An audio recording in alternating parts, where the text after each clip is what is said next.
Welcome to the Third Realm Integration Podcast, where our unconscious minds meet and the transformation begins. I am your host, Maegan Kenny. Let's get started.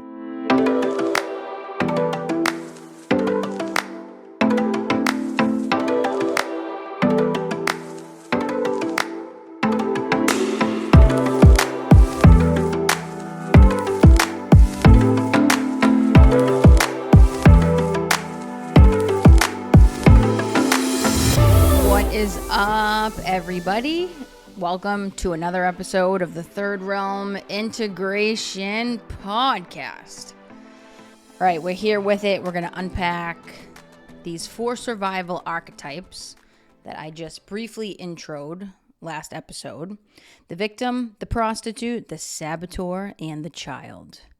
And today we're going to dedicate this episode to the complexity of the victim archetype. Now, I just finished watching a documentary on Hulu, and people that aren't of the, Gen Z? The younger generation that we have going on here right now in our society, which is that's a big group, man. That's a force right there. So in this generation, I sound so old. Oh my God, this generation, these youngins. When I used to work with teenagers, not even that many years ago, I had heard of this rapper called XXX Tentacion. That was his name. People called him X. And I never heard, this was like my first introduction to this cult following underground phenomena that we have going on in this country in the music space, where us adults, us older folks, have no idea the popularity of some of these, what I would consider like a no-name artist. Not on the radio, not on TV, but a huge hit in the underground scene. And social media has played a huge role in how some of these artists have really come to fame. So I hear about this guy, and I remember listening to some of his songs. There's actually one song that I did listen to and did hear in the documentary that I recognized. But basically, long story short, he ended up getting killed like in 2019. And he was kind of like a young, even Kanye West did come out and say, I wish I had given X props when he was alive, and let him know how much of an impact he made on me. And I even think they remixed a song or something of X's with Kanye on it. But he is kind of like a young Kanye, like a truly tortured soul. At one point had been diagnosed with bipolar disorder, was experiencing hallucinations, was hearing voices, and was incredibly tortured. Now, this was probably the first time that I've actually been able to watch a documentary and not cry as a result of it, and really get grabbed by the emotional depths of the pain that I can see in the other person. I definitely saw his torture and I definitely saw his pain, but the way his life played out was no surprise, I think, to the viewer of the documentary and all of the people that were interviewed that were his partners and friends and family members. So he was kind of on a path to destruction, knew he wasn't going to live past the age of 21, which he didn't. And there was just a lot of chaos. I mean, just like the ultimate destroyer. And he prided himself on being the villain. And I think it's just so interesting that here I am kind of digging into this victim archetype, writing up some notes and really planning to do even a separate course on these archetypes. And just looking at how the victim and the victimizer are both part of the same thread. Typically, when somebody is a victim, they will inadvertently or unconsciously victimize others without even realizing it. And more likely than not, the victimizer has also been a victim of something, which is how they're raging out and causing harm to other people, even if they're seen primarily as the villain. What did strike me, though, was a girlfriend of his that was interviewed during the documentary that he had physically abused. And he had denied abusing her at the time, but she had photos. Even before it even got to the point where it outlined the physical abuse, the videos that he had taken of their conversations, it was very clear to me that he was causing some real pain there to her. So I'm kind of like in the space of the victim right now. Not myself, but in watching that documentary, it was just natural for me to go back to times in my life in which I had experienced situations even similar to what this girl had been through, and was like, wow, yeah, I've definitely been the victim and have really expressed the victim archetype through the feeling that whatever happened to me, and I put that in quotes because you can't see me, but I emphasize it with my tone that I'm doing air quotes over here, because my number one phrase is that life does not happen to us, it happens with us. So there is some part of us, obviously, that is participating with whatever experience we have. And that is very different than blaming somebody for being responsible for what happened to them. But you are 100% responsible for how you react, how you see the situation. If you see it as this isn't fair and how could this have possibly happened to me, and that should have never happened to me. So again, with these shoulds, that will get us into a lot of trouble and definitely put us into the victim archetype. I totally resonated with it because one huge piece of the victim archetype is really how good it feels when somebody validates your anger, your feeling victimized by whatever happened. If somebody can validate that and align with that and say like, yeah, that's so true. That should have never happened to you. And you were innocent. You should have never experienced that. That feels really good to somebody who's in the victim archetype. And so there are many different nuances to this pattern of what it means to be the victim. And I'll start again by just saying that anytime you feel activated by something, there is an archetype in you that has come alive and that has been illuminated and that has now been animated. And that's your time to turn inward and look inside and ask yourself what that's all about. So when we kick our consciousness up to the next level and the next level and the next level, we are no longer saying, I just have no idea why that happened to me. Was just an innocent bystander. I did not deserve that, right? And like, of course, nobody deserves to be hurt. But there is a co-regulated interplay that happens between the victim and the victimizer, whether they know each other personally or whether it's just a random act. There is some energetic, unseen, unknown, non-physical interplay that goes back to what contract your soul had with that person to come into your life to cause you to feel like the victim, to victimize you, to assault you, to hurt you, to wrong you. And I think it's so validating when our negative side of our mind stays in that place where we feel like we are now owed something. We were wronged, and that resentment will leave us in a place of feeling entitled to people validating our pain, entitled to receiving love, to seeking it out and looking for somebody that's going to say, you know what? That mother effer should have never done that to you. That should have never happened to you. Really what it comes down to is our experience of being powerless in that situation. We may have been afraid to stand up for ourselves. We may have been fearful to stand up for ourselves. And so when we think about personal boundaries, this is a huge piece. So a lot of times we will get victimized when we don't have a strong sense of what our personal boundaries are and we do not feel empowered to put them in place.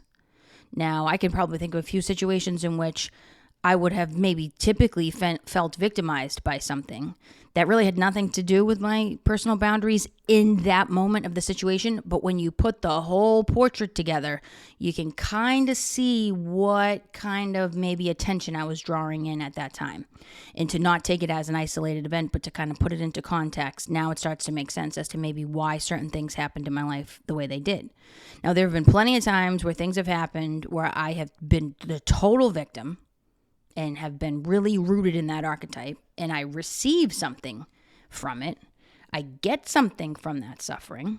And so if you feel like you've ever been in that situation, you got to ask yourself, what do I get out of being in the victim and blaming others for what happened to me, complaining about it, wanting the validation and the sympathy from others? What do I get out of that? Am I getting seen for the first time? Am I getting love and support for the first time? And maybe that's maybe in somebody's history, maybe they've never had that. And so now the victim becomes a primary driver of their behavior. So they will lean into that victim because it might be now the primary way in which they unconsciously, maybe not deliberately, although I think we could probably all think of at least one person that we know at some point in our lives that we've crossed paths with that is very conscious about how playing the victim gets them what they want and what they need in return. And so it's all about, what experience we have in which we've been threatened. This is when the victim speaks, when we are vulnerable. And so a situation may play out where it puts us in a vulnerable state. And now it's up for us to decide how we want to respond. So yes, there have been times where I've been victimized and I experience it as a victimization. There have also been plenty of other times where anybody else would have experienced being victimized by whatever the thing was that happened, and I didn't. And it could have brought me to my knees, and it didn't, because it was all based on how I responded. So when we think about things, phrases like, I don't get enough respect, or I don't have boundaries, or whatever happened is not my fault, or the self-victimization piece, it's always my fault, or I don't have the power to change this right now, I don't have a choice in this matter, or this always happens to me, or no one understands me.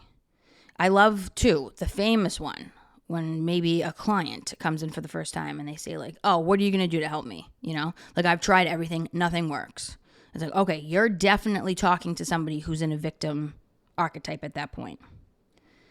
And so it's deeply rooted in the fear that that person cannot and will not survive, and that they cannot control the circumstances that are beyond them. And this maybe is largely unconscious. It's not a conscious thing that I don't believe I'm going to survive. Maybe I think I'm actually a really strong person and that anything that comes my way, I'm just going to survive it. I'm a survivor. But really, most often, at least in my experience, a lot of times when people are like, I'm a survivor of blah, blah, blah. But you just spoke from a wound. Like you got up and introduced yourself as like, my name is so-and-so, and I'm, a 2-time survivor of breast cancer. And that's like the first way that you introduce yourself. Or, I got to call out the 12-step community. I mean, it doesn't matter how long of a recovery you have behind you. You raise your hand and you have to say, I'm an addict. Hi, I'm Maegan Kenny. I'm an addict. I'm an alcoholic, whatever. Okay, you're totally leading with the wound. You're saying, I'm a victim. There is something beyond me that I cannot control. And here I'm going to tell you about this whole sequence of events, the war stories, about how my life went to shit because I couldn't control something that lived in me. And so what we want in return is we want an apology. This is where this entitlement piece comes in. We want an apology. We want somebody to make it right. We want somebody to make amends. We want love in return. And I think this is where the 12-step community well, maybe not the community, but the 12-step work itself does a really good job of saying, maybe this happened. You participated in it, though, and it's now your responsibility to clean it up.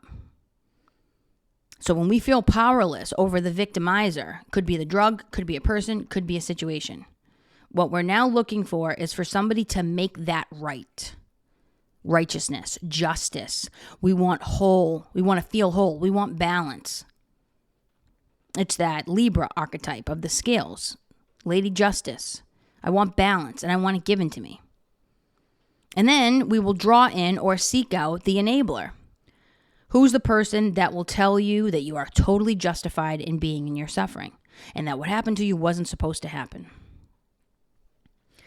Now, I'm not saying that we are to blame. I want to be very clear about this. I think a lot of times once we start doing work on this archetype, people internalize it as I'm the one responsible for what happened to me.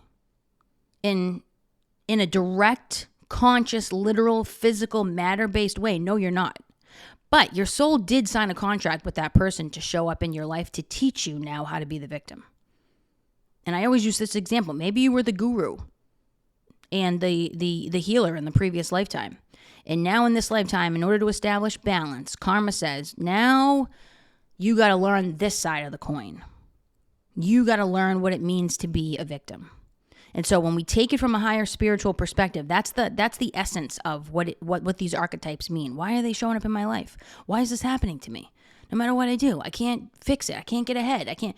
It's like, woe is me, woe is me. You're missing the bigger spiritual point. And that is that you're just using your human mind to try to rationalize an irrational and unreasonable experience. The truth is that your soul knows exactly what it signed up for and knows exactly what it's doing. And so you've made a contract with the person to enter your life at the time that they did to cause you that pain, because there is something in the scheme of your soul's evolution and how your soul is aiming to balance itself out before it decides it's never going to come back here on this physical plane. It's got to find the balance. It's got to have hit all sides of the human experience. And we will miss that if we just stay in the human mind and we fail to recognize what our soul's process actually is, that we cannot see, and that takes us many years to find out. So we are not to blame for the physical act that happens.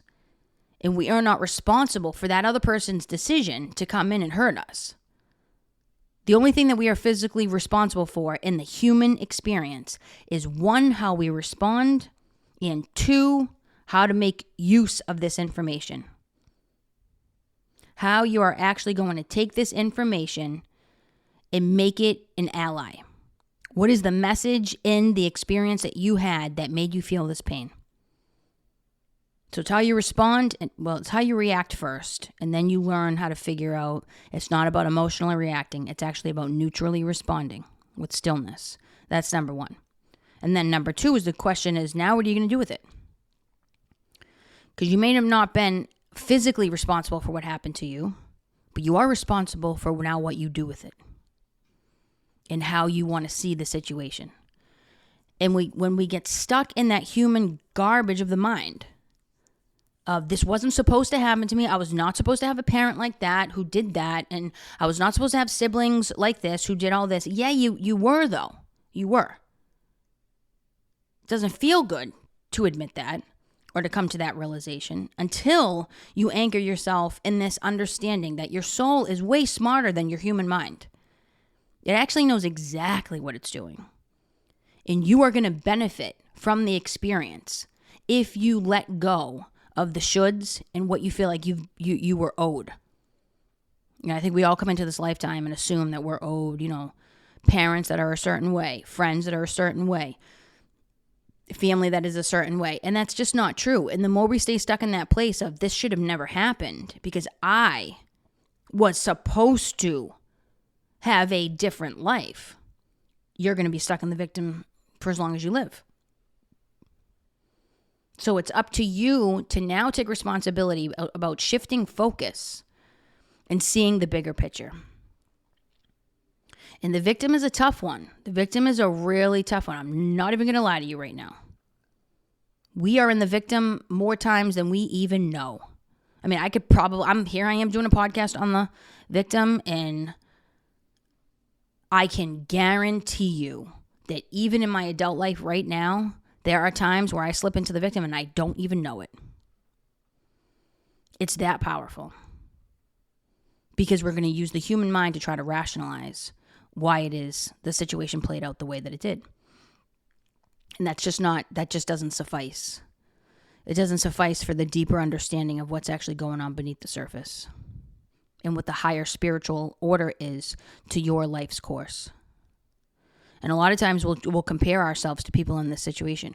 Well, that didn't happen to so-and-so. Like, why did I deserve that? It's not that you deserved it. It's not like you did anything wrong to deserve that.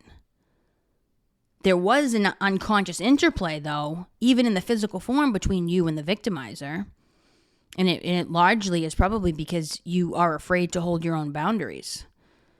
And you got hooked into a situation because maybe you wanted something out of the deal, too. And so, or there was something that drew you to it. There was some part of you some wounded part of you that got satisfied by getting drawn in by the victimizer. I mean, I'll take Ted Bundy, for example. The only people that he was successfully able to harm, at least when he got to the point, not when he was breaking in people's houses in the middle of the night. I mean, I don't know if you guys have watched that documentary on him. I think it's on Netflix, where they actually interview the girl that he was dating, like, that whole time. Like, before he started going on his freaking killing spree. And then, like, her daughter is interviewed. I mean, holy moly. Holy moly. Like, I can't even go there, because when you listen to his girlfriend talk and unpack and explain what he did, how he said things, basically how he manipulated her, I'm like, oh my God, I know at least one person who was like Ted Bundy in the making that I got way too close with at one point in my life. And I just like, it was like hearing myself talk when listening to that woman in that documentary. Now, he was successful in hooking in certain victims at one point in his killing spree. The people that he was, the women that he was trying to abduct in their cars, where he would be like pulled over on the side of the road and pretend like he was broken down. And then he would stop somebody and he would try to lure them in by saying like, oh, can you really help me? I'm like out of gas, or something's wrong with my car. The only ones that actually got harmed were the ones that were like, oh, okay, I'll help you. The ones that's empathy, by the way. Because like, oh, I've been in that situation before where I've been broken down and I really wanted somebody to help me. Empathy, gonna get you in trouble, okay? Compassion is, oh, I'm so sorry. You know, I really can't help you right now, but I'll call 911 for you. See ya, right? Like, not, like, boundary is clear. Not getting close. Because I don't really know what you are, who you are, what you're up to, and what your motives are. But I'm not even going to stick around to find out. That's a good boundary. Now, that's not a brick wall boundary where it's like, get away from me. I don't know who you are, you crazy person. No, that's just probably going to draw him in even closer, actually. It was firm. And it was clear through the energetic exchange that the women that said, oh, I'm so sorry to hear that, can't help you out in the way that you want me to, but I can do it like this, and I can call 911 for you, and then I'm going to be on my way. That was clear, not even through the verbal language that they said to him. It was their energy. And then the women that didn't have that firm auric field around them got drawn right in. Why? Because there was something in it for them. They wanted to be helpful in that particular way, and he played right on it. He absolutely 100% knew exactly how to get right in there. And so a lot of times that will happen. Probably 100% of the time, when you're in a situation where you've been victimized, chances are, if you go back and try to trace back all of the events that you could tie to that one situation, there was probably a time or two or several in which you could have, and maybe had a gut instinct to go a different way, do a different thing, but there was something that kept you there. I got like a million examples running through my head right now that like so wouldn't even be appropriate to talk about right now. But you got to ask yourself, what was my ego hook? What was I getting out of the deal? What was I looking for? And again, it could just be something as simple as the projection of empathy. That's why you got to look at everything like it's a projection. Because once you do, you're going to start seeing what is the thread that's pulling you into the situation in the first place. What's the payoff? Now, I know Dr. Phil isn't particularly a popular guy. And he's not my type of psychologist, really. I've been trained by plenty of behavioral psychologists, and they have taught me so much. I really do think they really do have something on the ball. But it is not my style for the most part. However, I remember when a long time ago when he first came on TV, and he was working with people, I don't even know if it was, I think it was like a rageaholic episode, like, you know, some woman bringing her husband on who's like this rageaholic, and he's like, he's like addicted to rage.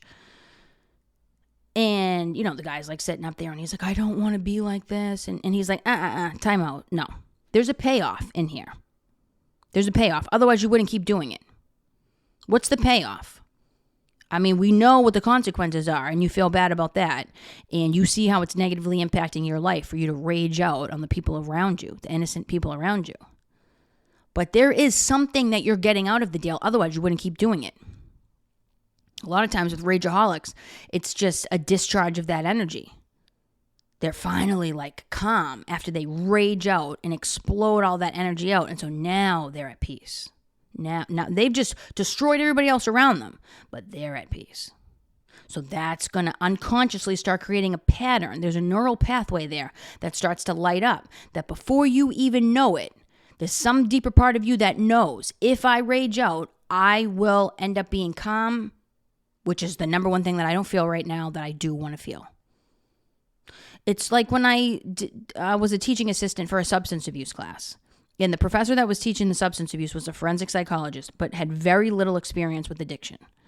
And I remember we are in the class and she shows the documentary. I forget the name of it, but it's the one, Cape Cod something. It was about the heroin epidemic in Cape Cod. And this was like a long time ago. And, you know, and now I'm a former heroin addict. So I'm saying to myself, like, you know, I'm seeing everything very clearly in my experience of what's going on in this film. And I know the life of an addict and I've worked with plenty. And I've been in that world, in not really anymore, but I was for a very long time. I know from a clinical side, I know from a personal side, I know from a familial side, I know from the child side. I mean, like, come on. I know too much. It's so much that I don't even want to do that work because it's like, it just doesn't even excite me. So she shows the film, and at the end of the film, she's like, you know, now everybody, do you see how all of the people in the film, like, we saw how horrible their lives were and how they were very clear about how this heroin addiction was destroying their lives, and they just couldn't stop. There was just no part of them that wanted to do any of what they were doing. And I'm saying to myself, that's not true. How could you possibly say that? Everybody that knows anything about addiction knows that there's a payoff that we get from engaging in that drug. We might not want everything else that comes with it, but we sure as do hell want that escape. We want the veil to be put over us. We want that bubble of protection that we go into when we're actively high. Because the truth is we gravitate towards substances because we can't tolerate what's going on inside. Now, then we use the drug, and now nobody around us can tolerate our behavior, but we can tolerate ourselves. So there's a reinforcing factor there. There's never a behavior that we engage in and keep engaging in that doesn't have some kind of payoff. Of course there's a payoff. And I can tell you all day that every single drug addict that is addicted to drugs right now doesn't actually want to be in the situation that they're in. But that doesn't mean that they're not still getting some payoff, some reward from it. They are. I mean, just think of the dopamine hit. That says enough. That's enough right there. But there's also a behavioral, a psychosocial, a spiritual part of it. You get to numb out. You get to not think. You get to quiet your mind. You get to be on another planet. I mean, you know what I mean? Like, that's crazy to say that somebody is doing something where every single part of them doesn't want to do it. Of course there's a part of them that wants to do it if they're doing it. Hello? You know? It's like, yeah, you're a psychologist. Like, we you know, come on. So there's a reinforcing pattern with all of these archetypes. We wouldn't be doing them if they didn't give us some payoff. There is some payout that we get from it, and that's why we keep doing it. For the victim, we get the love, the attention, the validation, the support. We get to now not take responsibility for any part of ourselves.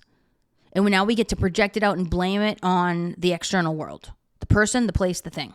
And now that absolves us from having to take the responsibility, because somebody's going to take responsibility. And we're not ready to take it. So who else is going to take it? The perpetrator is going to be the sole one that we put it on. And our justice system reinforces this too. You know, and then we have this whole culture that's like taken this term victim blaming and has totally annihilated the whole thing. So to say for somebody to take responsibility for what their soul came here to do is not anything close to victim blaming. And then we use this term victim blaming to back people up. So we never have to ask anybody that has felt or been victimized to even think of the word self-responsibility. Because now we've backed everybody up. Now you're not even allowed to say it. You're not even allowed to come anywhere near close to it. Because we're just going to throw this word at you. And that's what our culture does in this society. You question anything. You try to bring anything back to self-responsibility. And we're going to stigmatize you. And we're going to back you right up, because the last thing you want to be called is a victim blamer. And we see this play out in all sorts of areas of this world, and particularly this country. So I'm not going to back up, because I work with archetypes and I work with patterns, and I know how the human psyche works. If there's anything that I know how the human psyche works, because I got one. Okay? And I got a pretty complex one. And I've spent my entire life studying it, which is actually how I got brought into this field in the first place. Because I knew something about the psyche even before I started studying it on a professional level. So, the psyche is a complex beast. Yes, it is. And there's always an interplay that goes back and forth. And there's always a role that we play in co-creating the experience. And even if it's too hard for us to say, like, okay, if I go back over the specific thing that happened in which I've been victimized, is there anything that I maybe could have done differently? Now, not blaming self, not victimizing self, because that in itself is you continuing to carry out the victim archetype. So I just, self-responsibility doesn't now mean let's package self-responsibility into self-victimization, because now you're just keeping the same pattern going. It's kind of like, when I talk to people about, like, you're responsible for your healing. Like, what you think and how you think about things and what you're putting out to the quantum field is going to determine what your reality is. And then they say, oh my God, now my fear is like a million times worse because I know that. Because I know what I'm doing now. I'm hurting myself and I can't stop. It's like, okay, time out. You just took an opportunity for healing and you just turned it into yourself now being the victim. So the pattern is going to play out in even the attempt to try to get the information that we need in order to heal. It's like when you work with astrology, you kind of sometimes have to be a little careful as to who you break down some of the astrological concepts with. Because a lot of times people will just say, oh no, that's going to happen in the future, or that's what I'm in relationship. I don't do predictive astrology, but that's what I'm in relationship with. Oh no, what does that mean now? Now what's going to happen? It's like, whoa. You now just took the information and you just facilitated the victim archetype, even in the information that is meant to help you heal. And so if you're in the victim archetype, you will find a way to bring it forward. If you don't do the work to get really super, super clear about what is actually going on underneath the surface. And how a pattern is a pattern is a pattern. And it's going to show up inside a session. It's going to show up outside a session. It's going to show up with your friends, your family. It's going to show up in your process of healing also. Because it's deeply, deeply rooted. And so all the work about looking at the archetype is so now you can take 100% self-responsibility. And a lot of times, if the victim archetype is too deeply ingrained, that idea of taking 100% self-responsibility is actually not of interest. Because I get too much out of being the victim. So what's the payoff for me to heal? Because if I heal, then people no longer pay attention to me in the way that I've manipulated them into paying attention to me and validating me and serving me all these years. So truth means change has to happen. And that's the reason why people don't heal. The people that don't heal, that's the reason why. Because they're not willing to change what they get from the pain and suffering. And so, and by the way, I just want to be clear about this because I've also worked with childhood trauma abusers or survivors, I should say. People that have experienced childhood abuse. And when we're a child, we are easily victimized because we are innocent and we are powerless. The problem is that if that archetype follows us into adulthood, that's where it starts to cause the real problems, and that's the age that I'm talking about here. I'm not talking about a child participating in how they are experiencing suffering or what suffering gets enacted on them.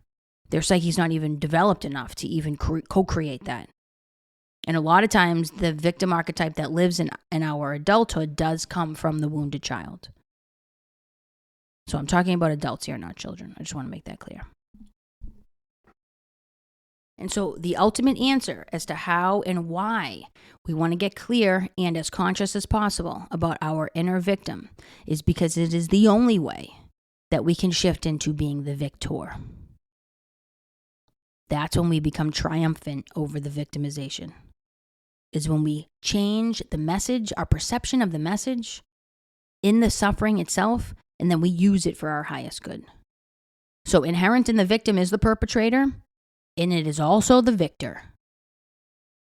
And if we want to be triumphant, we actually have to go deeper into the victim and try to figure out what the message is. It's the only way that we can shift to the other side. Because if we keep just seeing ourselves as the victim and we want the world to change it for us, nothing's ever going to change. And the soul said, in your lifetime, it is your responsibility to learn what it means to be the victim and find the higher truth in that archetype, in that pattern, in that experience, and shift that into empowerment. And that's what this is all about. So, I'm going to leave it there. Hopefully that was a good nugget of information to trust that if you are feeling victimized and you are having that experience, that there is a bigger message here that your soul is begging you to find out and discover. And through that, you will find your self-empowerment. And then nobody has power over you at that point. Because now it's all up to how you perceive and experience the situation and what message you're going to take from it and what you're going to do with it. Power to the people, everybody. That's what I'm talking about. All right, so I will leave it there. It's been real, you guys. It has been real. It's so funny. I'll just say real quick. So I've been taking this Hakomi, I think that's how you say it, supplement at night. It's a third eye awakening supplement. You take it at night before you go to sleep. And I'm looking at the time of how long this episode has been, 36 minutes. And this is a strange thing that keeps happening. I've only been taking this for a couple nights, and time seems to not exist. Like it's just like going. It's like going really fast. So this has been like a 36, 37 minute episode, and I'm just sharing my inner experience here. It feels like it's been 5 minutes. I just want to say that. Hakomi.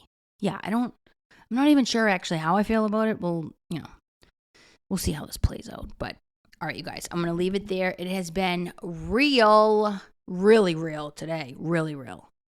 I empower you guys to take a look at how deeply rooted is the victim in you? Where does it show up? What areas of your life? How does it hurt you? But most importantly, how does it help you? Because sometimes the deeper we go into the victim is where we find our inner savior. All right, you guys, to the next episode. I will catch you later. Be well, everybody. And don't forget, may the light always lead your way. I'll see you next time.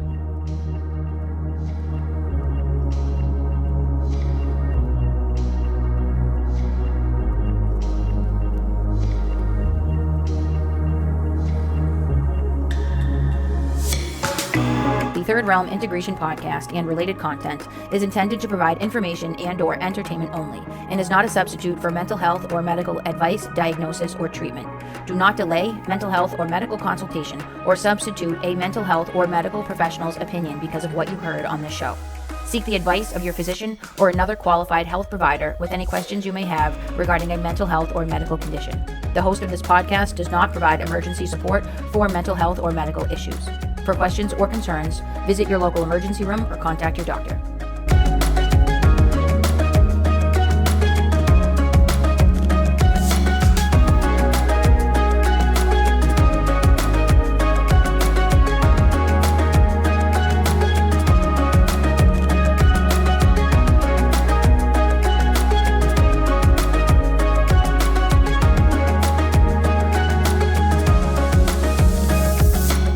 Okay, right here. A quote from French priest Pierre Teilhard de Chardin. In the final analysis, the questions of why bad things happen to good people transmutes itself into some very different questions, no longer asking why something happened, but asking how we will respond, what we intend to do now that it happened.